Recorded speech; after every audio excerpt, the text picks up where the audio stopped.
My sister stood up at my mother's 82nd birthday dinner and gave a toast. She thanked God for family. She thanked everyone for coming. She smiled that big smile of hers, the one she's been perfecting since we were girls. While my mother sat at the head of the table looking thinner than I'd seen her in 2 years, wearing a dress I didn't recognize, sitting next to a woman I'd never met who Renee introduced as Mom's new companion.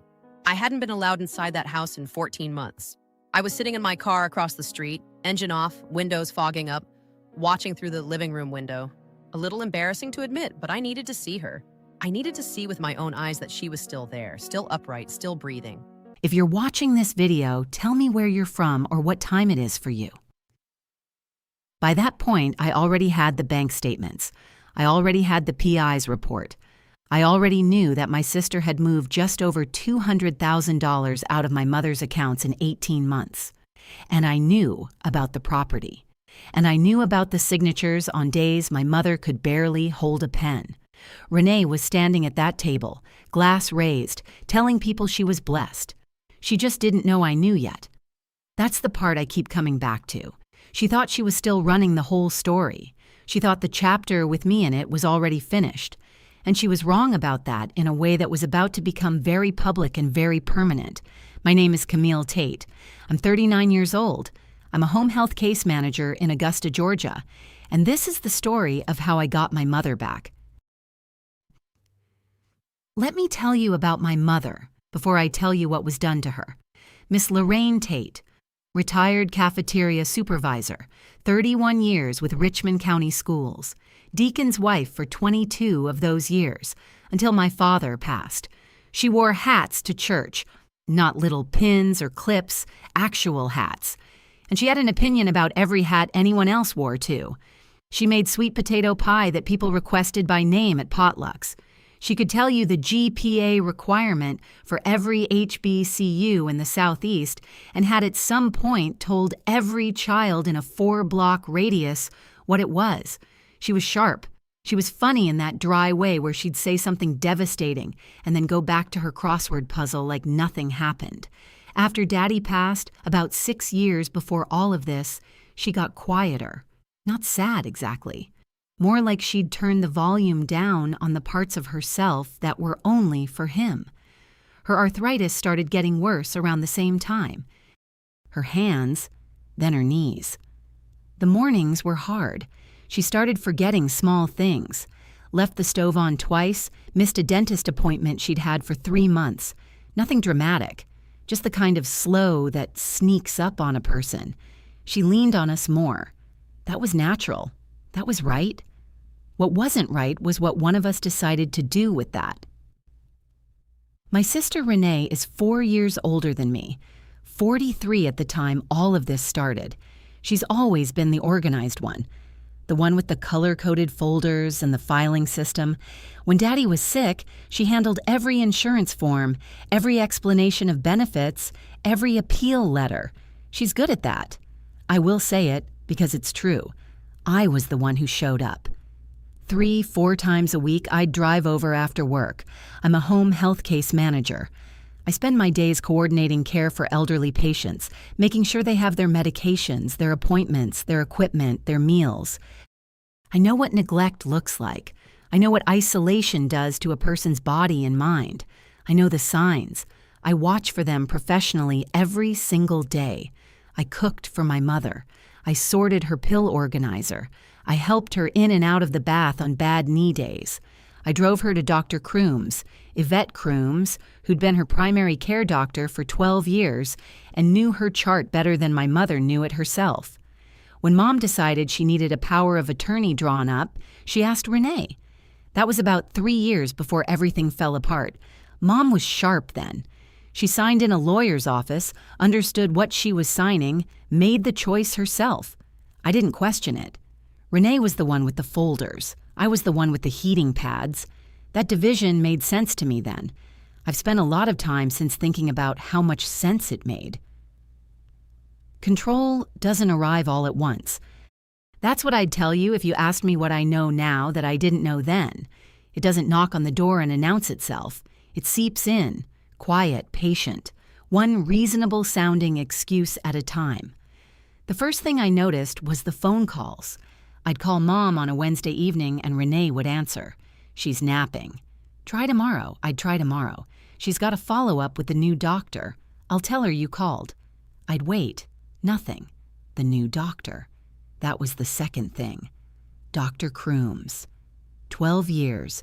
Knew my mother's full history, knew her seasonal blood pressure pattern, knew she needed a specific brand of her arthritis medication because the generic made her stomach hurt, was gone. Renee had switched Mom to someone across town. Dr. Halloran. I'd never heard of him. Mom wanted a fresh start, Renee said. I didn't argue. Maybe she did. People get tired of the same faces sometimes. But then my visits started shrinking. I used to come 4 times a week. By the following winter, it was down to once a week, and sometimes Renee was there when I arrived, and sometimes she wasn't. But Marcus, her husband, would be parked in the driveway, and somehow I'd only get about 40 minutes before someone needed something, and I'd be backing out again. Renee always had a reason. Mom's tired. Mom's not feeling social. The house is a mess. Give me a day to clean up. I kept adjusting. I kept telling myself I was being accommodating. I kept giving her the benefit of the doubt because she was my sister and we were both just trying to take care of our mother. I was doing that for a long time before I understood that I was the only one of us actually trying to do that. One evening in February, I drove over after a long shift without calling ahead. I'd had a hard day. One of my clients had been admitted to the hospital, fall at home, nobody had checked on her in 4 days, and I just needed to see my mother. I needed to sit in her kitchen and drink her 2-strong coffee and hear her voice. The porch light was off. Inside was dark. No TV, no radio. I let myself in, I still had my key then, and found her in the living room, sitting in her recliner, alone in the dark, staring at the window. I knelt down next to the chair.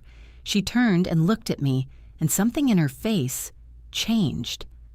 Something came loose. She grabbed both my hands, hard. Her grip was stronger than I expected. Her knuckles went white. She said, "Don't you stop coming to see me." Not hello, not how are you. She said that, like she'd been waiting to say it, like she'd been rehearsing it for the moment someone she trusted finally walked through the door. I said, "Mama, I'm not going anywhere." Behind me, the kitchen light came on. Renee was standing in the doorway, arms crossed. She didn't look angry. She looked like someone who'd been interrupted at something and was calculating how to handle it. "I told you to call first," she said. That was it. That was her whole response to walking in and finding our mother alone in the dark. I drove home that night and sat in my parking lot for a long time. Something had shifted. I could feel it, but I couldn't name it yet. It would take me a few more weeks to understand that what I'd felt in that room wasn't just concern. It was a warning. 2 weeks later, night shift, just getting off, still in my work clothes, I drove to Mom's house because I'd been doing it my whole adult life and my body just went there. I walked up the porch steps and put my key in the deadbolt. It didn't turn. I pulled it out, checked it. Same key I'd had for 15 years. I tried again, nothing. New lock, shiny brass hardware, still bright under the porch light, no weathering at all, brand new. I knocked. Waited, knocked again. Marcus opened the door. He stood in the gap with one hand on the frame, not inviting me in, just filling the space. He looked tired, a little embarrassed, maybe. He said, "Renee says it's not a good time right now." I said, "Marcus, this is my mother's house." He said, "I know, I'm sorry. Talk to Renee." And he closed the door. Not hard, just firmly enough that I heard the new deadbolt slide home behind it. I stood on that porch for a few minutes. Then I sat in my car and called Renee. She picked up on the first ring. She said the new locks were for safety. There had been some incidents in the neighborhood, she said. People trying doors. I drove to the precinct the next morning and asked the desk officer about recent break-ins on Mom's street. He checked the log. None. Not in 8 months. I sat in my car in the precinct parking lot and thought about what I knew and what I could prove and how far those two things were from each other. After the lock, every call to my mother's phone was answered by Renee. Every single one. 3 words every time. She doesn't want to talk to you. Sometimes she'd add something. She's resting, she's eating, she's watching her show, but it always ended the same way. She doesn't want to talk to you. And when I'd say, put her on, let me hear her say it, click. I sent cards. They came back. Return to sender, written across the front in Renee's handwriting. I sent a birthday gift in May, a cashmere wrap in a color I knew Mom loved. No acknowledgement, no response. Like it disappeared into the house, and that was that. I called my Aunt Sylvia, Mom's older sister. Can you check on her for me? I can't get through. Sylvia called me back the next day. She'd talked to Renee. Renee said Ruth was fine. Renee said I was stirring up drama. Sylvia said, honey, maybe just give it some time. I called First Calvary Baptist, the church Mom had attended for 40 years. The secretary told me Miss Lorraine hadn't been in since early fall, nearly 3 months. Renee mentioned she wasn't feeling up to it. My mother had not missed church for 3 months for any reason I had ever witnessed. Not when Daddy was in the hospital, not when she had pneumonia, not once. Then a coworker, a home health aide named Jonelle, who knew my family, pulled me aside at the office one morning. She'd seen my mother at the Kroger, alone in the cereal aisle. Miss Lorraine had looked at her and asked if I'd moved away. Moved away. I lived 22 minutes from her front door. Someone had told my mother I was gone. I called Adult Protective Services on a Monday morning, sat in my car in the parking garage at work and gave them everything I had. The changed locks, the intercepted calls, the returned letters, the removed doctor, the church absence, the co-worker's account of what my mother had said at the Kroger. The caseworker was professional. She listened. She said she'd follow up. She visited the house about a week later. Renee was ready. The house was clean. There were fresh flowers on the kitchen table. Mom was dressed, hair done, sitting in the living room with a cup of tea. The refrigerator had food in it. There was a weekly pill organizer on the counter, correctly filled. Mom told the caseworker she was fine. Said her younger daughter had been under a lot of stress lately. Said sometimes family gets worked up over nothing. I don't know exactly what Renee told her before that visit. I don't know what she said to prepare my mother. I know what the result was. The case was closed. Insufficient evidence of neglect or abuse. I got a letter in the mail, a form letter, case closed. I read it 3 times. Then I put it in a folder. Because I knew in a way I couldn't explain to a form letter, that what I had seen in that living room, my mother in the dark, her grip on my hands, don't you stop coming. That was not a woman who was fine. The system I'd trusted to step in had just handed Renee a document that said she was doing everything right. I needed a different strategy. I needed to stop trying to explain what I could feel and start finding what I could prove. The break came from somewhere I hadn't expected. 6 weeks after the APS case closed, I got a phone call from Hargrove's Pharmacy, the independent place on Broad Street that had filled my mother's prescriptions for 11 years. The pharmacist, a woman named Gloria, said she was calling because there was a lapse on Miss Lorraine's arthritis medication. The co-pay on the supplemental plan Renee had set up hadn't been processed in nearly 7 weeks. The prescription had been sitting there, filled, waiting to be picked up. She thought someone in the family should know. I drove there the same afternoon. I paid out of pocket, $240 I hadn't planned to spend. I didn't care. While I was standing at the counter waiting for Gloria to process everything, I said it as casually as I could.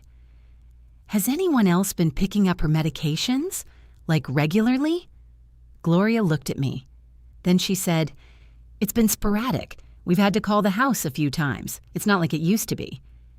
I asked who used to pick them up before.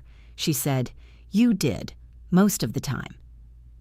I drove home with the medication bag on my passenger seat and sat with that for a while. The co-pay lapse wasn't an accident. The supplemental insurance plan Renee had set up for Mom had a gap in it. a gap that meant either Renee hadn't set it up correctly, or she hadn't been paying attention to it, or something else entirely. Any of those options scared me. I had been a home health case manager long enough to know that medication lapses in elderly patients are not minor administrative issues. They are the kind of thing that ends up in incident reports. They are the kind of thing people go to the hospital for. I started keeping a log. Dates, details, dollar amounts. Every phone call, every returned letter, every piece of paper I had. I didn't know yet what I was building, but I knew I was building something. 2 months before Renee had changed the locks, my mother had a part-time home health aide. Her name was Darlene Moss. She came through an agency, not mine, a smaller one across town. 3 mornings a week. Help with bathing, medications, light housekeeping. Renee had arranged it herself. Then Renee fired her, abruptly. No explanation to the agency that anyone at the agency could explain to me. I tracked Darlene down through a colleague who knew someone at that agency. I called her and introduced myself. She was quiet on the phone, a little cautious. I told her I wasn't looking to cause her any trouble. I just needed to understand what she'd seen. She agreed to meet me. Waffle House on Washington Road, her suggestion, a Tuesday morning before her next shift. She was in her mid-50s, comfortable shoes. She ordered coffee and kept her hands wrapped around the mug and didn't look at me directly for the first few minutes. She said, "Your mama is a sweet woman." I said, "I know she is." She said she'd liked working with her, said Miss Lorraine was sharp, had a good sense of humor, liked to watch the morning news and have opinions about it. Then she got quieter. She said she'd noticed things. Renee coming by, usually unannounced, sometimes with papers. Standing at the kitchen table with Miss Lorraine, pointing to places, telling her to sign. Darlene said she'd asked once what they were signing, and Renee had said it was just insurance paperwork and looked at her in a way that made it clear the question wasn't welcome. She said Miss Lorraine had told her once, just briefly. "I just sign what Renee puts in front of me. It's easier." And then Darlene said she'd seen Renee come by with Miss Lorraine on 2 separate Thursdays and drive her to what she assumed was the bank. Miss Lorraine had looked confused when she came back both times, said she was tired, went to lie down. Darlene stopped talking for a moment. Then she said, "I should have said something sooner. I just didn't know what to say or who to say it to." I told her she was saying it now. That was enough. She nodded, looked down at her coffee. "She used to ask me about you.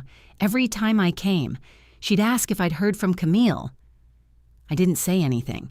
There wasn't anything to say that was going to fit in that Waffle House at 7:30 in the morning. I paid for her coffee.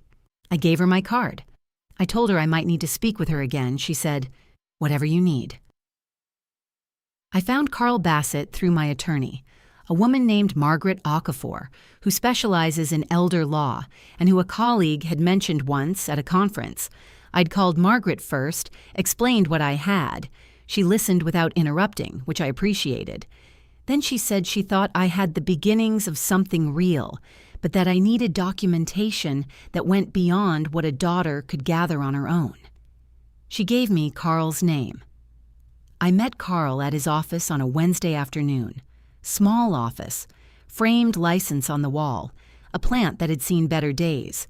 He asked me what I was looking for, and I told him I wanted paper, not drama. Not surveillance photos, paper, financial records, property records, anything that could be put in front of a judge and read. He said, "Give me 2 weeks." He called me back in 12 days. He said, "You're going to want to come in." I drove there after work. I sat in the same chair. He put a folder on the desk in front of me and opened it and walked me through it page by page. I didn't fall apart. I want to be clear about that. I sat very still, and I listened, and I read what he put in front of me, and I kept my face neutral the way I learned to do in hospital rooms when the news is bad and the family is watching you to know how scared to be. I fell apart later, in my car, in Carl's parking lot, alone. But in that office, I stayed steady, because I knew that the falling apart would have to wait. $216,000. That's what Carl had documented in 18 months of account activity. Transfers from my mother's primary checking account to a joint account Renee had opened. A joint account my mother had apparently signed paperwork for without, based on the dates and her medical records at the time, being fully in a position to understand what she was signing. There were also withdrawals, regular ones, cash, in amounts just under the threshold that would have flagged automatically. Somebody had been careful about that. And then there was the property. My mother owned a small rental house on the east side of Augusta. My father had bought it in the 1980s. It had been paid off for years. It generated modest income, enough to cover some of Mom's expenses, supplement her Social Security. That property had been transferred. A deed amendment filed at the county courthouse 9 months before I found out any of this. The property was now in Renee's name alone.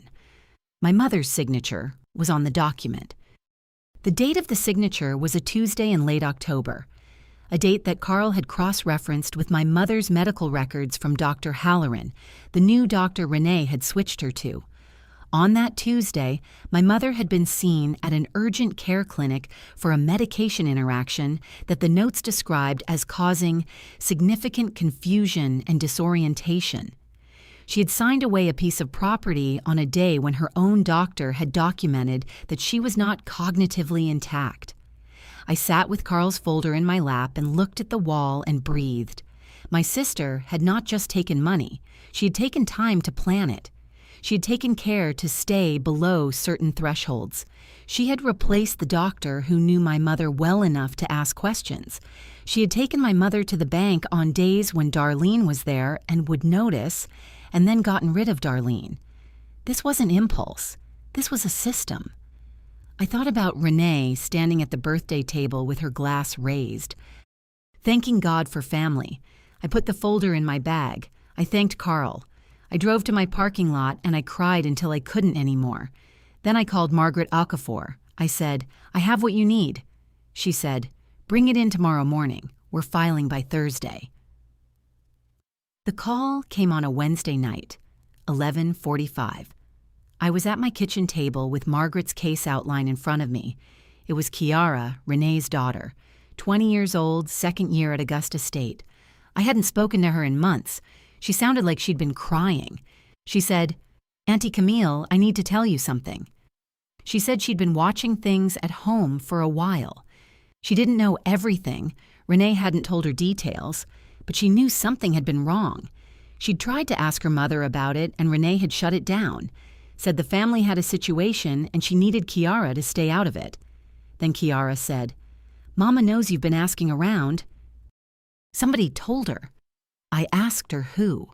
She didn't know, but she said Renee had been on the phone most of the day, and she'd overheard her mother telling someone, Uncle Ray maybe, that she was going to have her attorney file a restraining order against me for harassment. I thanked Kiara. I told her she was brave for calling. I told her to go to sleep and not to say anything to her mother. I hung up and called Margaret at 11:53 at night. She picked up. I told her what Kiara had said. Margaret was quiet for a moment. Then she said, "If she files before we do and the court grants even a temporary order, it could freeze your ability to appear at a guardianship proceeding as the petitioner. We'd have to argue it out before we could even get to the substance of your case. That could be weeks." I said, "So what do we do?" She said, "We file first thing tomorrow morning, not Thursday." Tomorrow. I stayed up until 3 in the morning making sure every document in that folder was organized exactly the way Margaret needed it. I want to tell you about Margaret for a minute, because she matters to this story. Elder law attorney, private practice, 15 years. Compact woman, natural hair going silver at the edges, reading glasses she was always taking on and off. She had a picture on her desk of herself and 2 kids at what looked like a graduation. She had a credenza full of files that were color-coded in a way that made my sister's system look amateur. She looked at everything Carl had found, and she didn't say wow or oh my or I can't believe it. She said, "Okay, here's what we need." That was it. Just, here's what we need. She walked me through the emergency guardianship petition line by line. She explained what the standard was. She explained what the judge would look for. She explained what Renee's attorney would argue and how we would answer it. She'd done this before. She knew where the gaps were and she filled them. She filed the petition at 9:17 the next morning. Renee's attorney filed the restraining order request at 11:40. We were already in the system. I sat in Margaret's office when her paralegal called with the confirmation, and I felt something I hadn't felt in 14 months. Not relief exactly, something closer to the feeling right before the storm breaks, when the pressure finally has somewhere to go. Renee did not wait quietly. In the days between our filing and the hearing date, she made her rounds. I know this because people called me, some to warn me, some, honestly, to tell me to stop. She called Aunt Sylvia and Uncle Ray. She called 3 women from First Calvary who had known my mother for decades. Sister Dolores, who brought Mom sweet potato pie every Sunday for 20 years. Sister Patricia, who'd been in Mom's prayer circle. A woman named Beverly who Renee had apparently been calling regularly since all of this started. Renee's version of events, as best I could piece it together, I was unstable. I had never really been present for our mother. I just showed up to cook sometimes, she said, but when things got hard, when there were real decisions to make, I checked out. Renee had been carrying the load alone, and now that I saw she'd been doing it, I was jealous. I wanted control I hadn't earned. Beverly called me directly.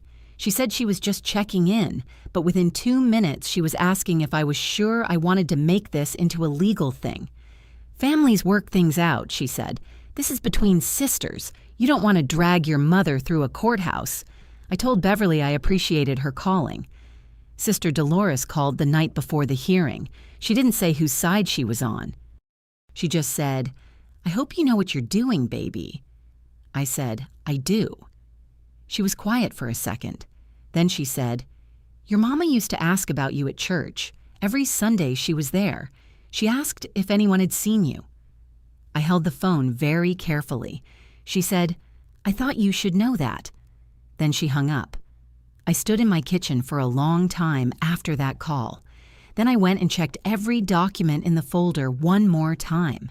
Then I went to bed. Probate court, 8:30 in the morning, October. Margaret had told me what to expect. She'd walked me through the likely arguments, the probable objections, the exact moment the bank records would be entered into evidence. She'd prepared me for the possibility that my mother might seem confused or might say things that didn't fully reflect her situation. She said, "Whatever happens in that room, stay steady." I wore a gray dress, low heels, my hair pulled back. Renee came in with her attorney, a man named Whitfield who had the kind of suit that was meant to communicate a certain level of authority. Marcus sat in the row behind her. Aunt Sylvia sat next to Marcus. She didn't look at me when I walked in. And then my mother came in.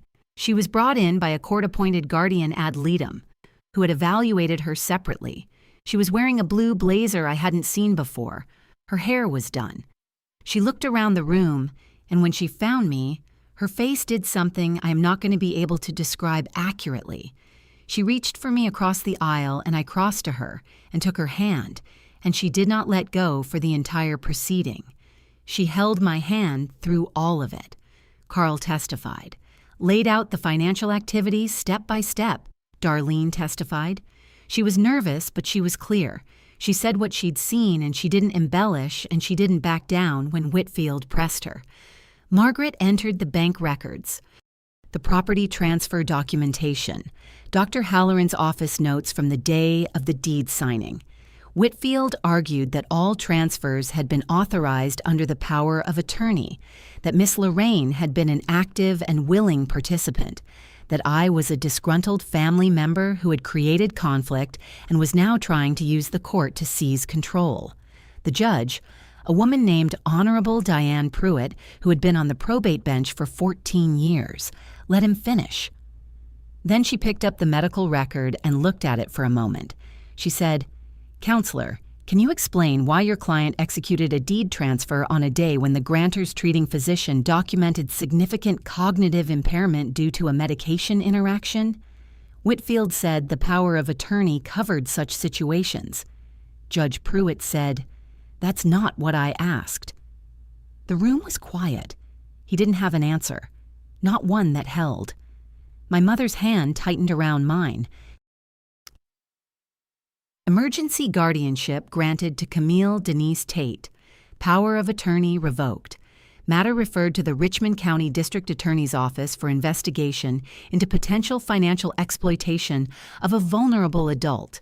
Those were the words. Renee stood up when it was over and she walked out of that courtroom, and she did not look at our mother. She walked past her like she wasn't there, like she'd already decided that if she couldn't have the version of this that suited her, she would have nothing. My mother watched her go. She didn't call after her. She didn't reach out. She just watched. And then she turned back to me and said, "Can we go get something to eat? I'm hungry." I laughed. I couldn't help it. I laughed, and she gave me that look, the one that meant she knew exactly what she was doing. Outside the courthouse, Aunt Sylvia was standing by her car. She wasn't on her phone. She wasn't talking to anyone. She was just standing there, and when she saw us come out, she started crying. Not loud, just quiet tears running down her face. She said, "I should have asked more questions." I looked at her. I thought about all the phone calls she'd taken from Renee, all the times she'd told me I was being dramatic. I said, "Yes." I didn't say anything else. I didn't need to. She already knew. I took my mother to get barbecue. We sat across from each other in a booth, and she ate 2 full plates, and I watched her eat, and I didn't try to talk very much. Sometimes the thing you need isn't words. She said at one point, her fork halfway to her mouth, "I knew you'd come back." I said, "Mama, I never left." She said, "I know, I just had to remember that." The house situation took time to fully sort.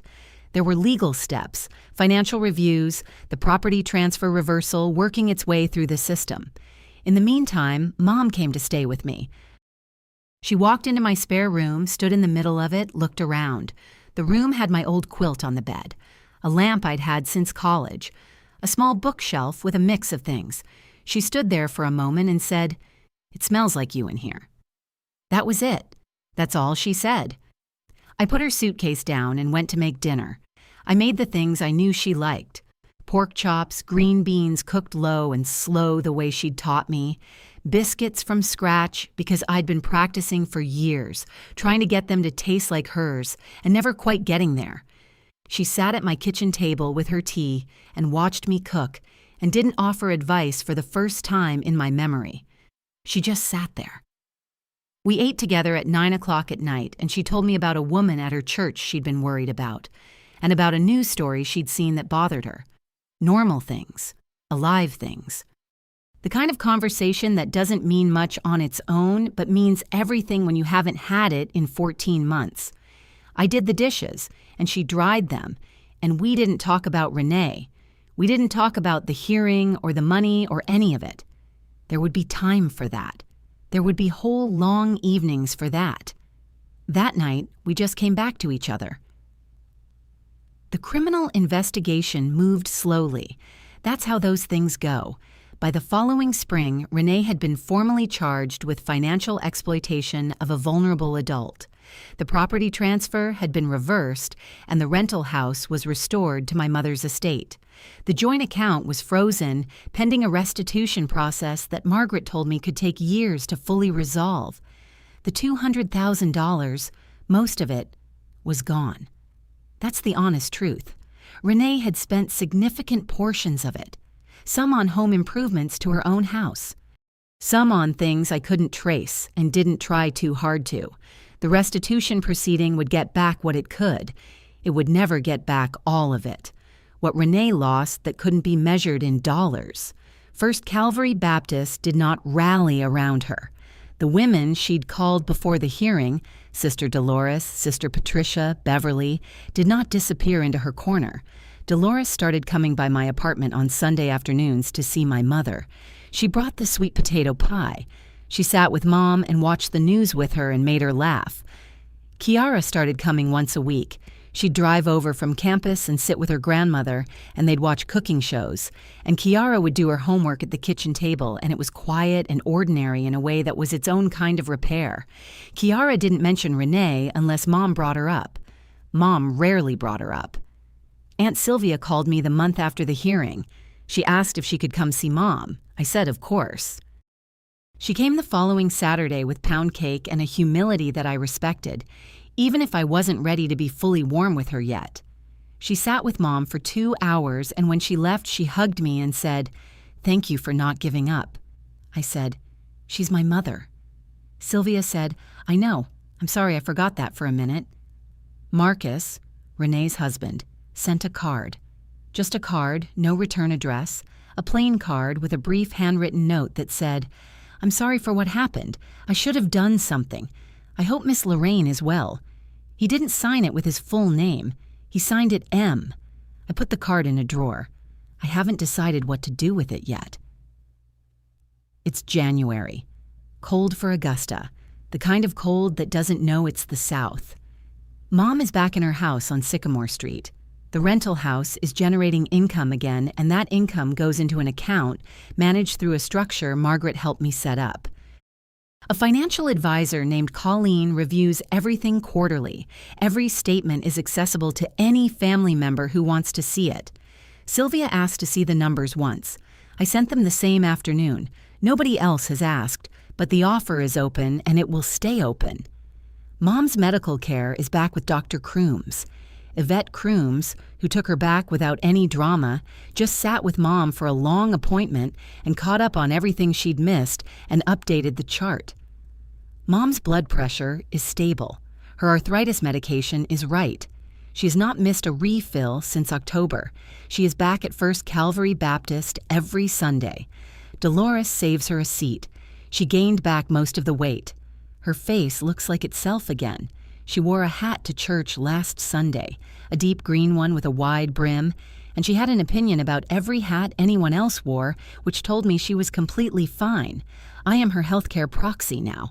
Every medical decision comes through me, with input from Dr. Crooms, and with Mom's own voice at the center of it when she is able. I do not make choices alone. I do not sign anything without explaining it first. I do not lock anyone out of the process who has a right to be in it. On a Saturday in early December, I bought tomato plant seedlings from the garden center. Cherry tomatoes, 4 of them. I've been thinking about it since I'd seen a pot of them on a neighbor's porch back in the fall. I brought them to Mom's house and we planted them in terracotta pots on her back porch.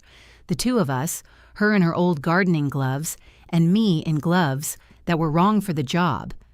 But it didn't matter.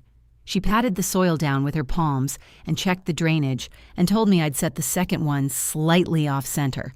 I left it slightly off-center. She said, looking at the 4 pots lined up along the railing, "Your daddy would have liked these." I said, "You think?" She said, "He liked things that grew slow and came out right in the end." I thought about that for a while. She's right about that. He did. If you're watching this and you're in something like what I was in, maybe your sibling holds power of attorney.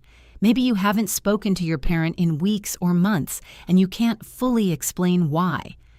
Maybe everyone in your family has been given a version of the story that puts you on the outside of it.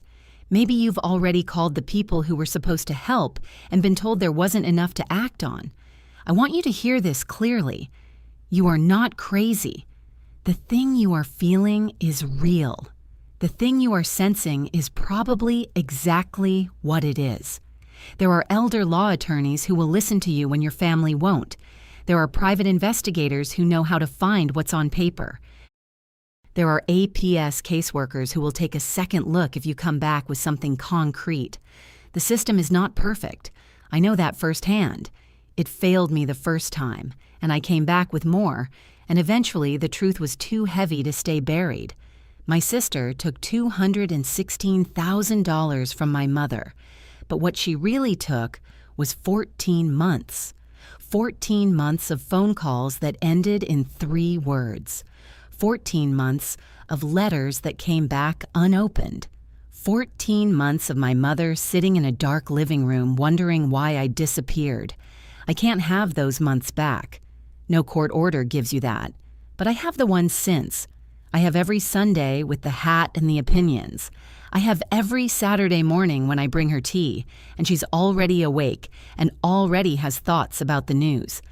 I have December afternoons with dirt under my fingernails and 4 tomato pots in a row on a porch railing. Those months are mine, and they're hers. And Renee cannot touch them. Protect your people, even when it's hard, especially when it's your own family making it hard. You don't owe silence to anyone who uses love as a lock. That's all I've got. Thank you for being here. If this story resonated with you, leave a like and consider subscribing. You can also drop any comment below, even just one word. Maybe tell me where you're watching from, or what time it is right now. Sometimes one word is enough to say you were here.